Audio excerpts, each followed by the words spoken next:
Assalamualaikum warahmatullahi wabarakatuh. Semoga tetap sehat dan selalu dalam lindungan Tuhan Yang Maha Esa. Baik, selamat datang di dalam perkuliahan daring mata kuliah Desain dan Analisis Sistem.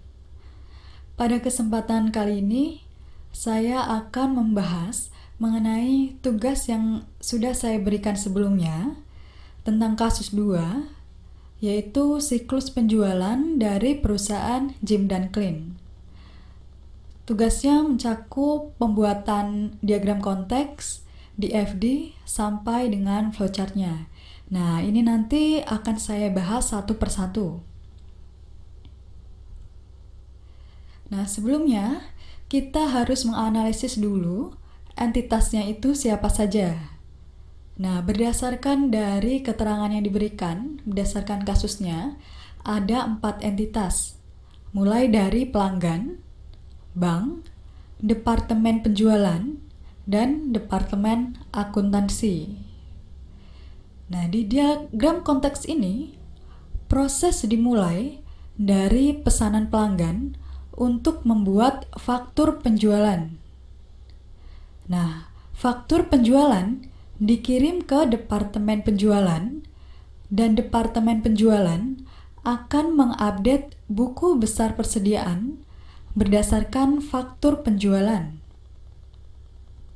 Setelah barang dikirimkan ke pelanggan, berita pengiriman uang dikirimkan ke departemen akuntansi. Dan di sini, departemen akuntansi akan mengirim kembali slip penjualan. Proses dilanjutkan dengan mengirimkan cek kepada bank dan bank akan mengirimkan laporan bulanannya. Nah, itu penjelasan dari diagram konteks. Akan saya lanjutkan mengenai DFD level 0-nya. Nah, di dalam DFD level 0 ini nanti sudah muncul database-nya atau penyimpanan datanya. Di DFD level 0 ini ada 2 proses. Yang pertama, validasi pesanan penjualan, dan yang kedua, penerimaan pembayaran. Jadi, yang pertama, pelanggan mengirimkan pesanan dan validasi pesanan akan dilakukan dengan melihat master data pelanggan. Faktur penjualan yang tervalidasi akan dikirimkan ke pelanggan dan faktur penjualan akan dikirim ke departemen penjualan. Setelah itu, departemen penjualan akan melakukan update buku besar persediaan yang otomatis ini nanti akan mengupdate master data persediaan. Lalu, dari proses 1, validasi pesanan penjualan, master data piutang akan langsung terupdate dan masuk ke proses kedua, yaitu penerimaan pembayaran. Di sini, departemen akuntansi mengirimkan cek ke proses penerimaan pembayaran untuk mengupdate master data piutang. Setelah itu, cek akan dikirimkan kepada bank dan bank akan mengirimkan laporan bulanan. Jadi ini prosesnya lebih lengkap daripada yang diagram konteks tadi.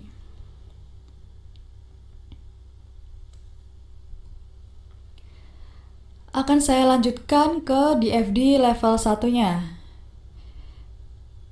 Nah, ini di sini akan lebih membahas mengenai pemeriksaan pembelian kredit. Proses dimulai ketika pelanggan mengirimkan pesanan kreditnya. Persetujuan pesanan pelanggan dengan mengecek batas kredit dengan melihat master data pelanggan dan master data piutang. Apabila pesanan disetujui, maka akan masuk ke proses berikutnya. Tapi kalau tidak disetujui, maka akan ditolak atau di-reject. Selanjutnya untuk di FD level 2-nya, ada 2 proses di sini. Yang pertama, verifikasi ketersediaan persediaan. Lalu yang kedua, pesanan penjualan lengkap. Nah, pesanan pelanggan yang sudah tadi diterima lalu dilanjutkan, yang berasal dari DFD level 1, dilanjutkan ke proses 21, verifikasi ketersediaan persediaan. Dengan melihat master data persediaan, akan dilakukan validasi. Apabila persediaan tidak ada, maka pesanan akan ditolak. Jadi tidak ada barang, karena ketika master data persediaan menunjukkan barang tidak ada. Nah, ketika pesanan penjualan itu lengkap, master data penjualan dan master data persediaan ini nanti akan otomatis terupdate. Lalu, tanda terima pelanggan dan pemberitahuan pesanan penjualan akan dikirimkan kepada pelanggan.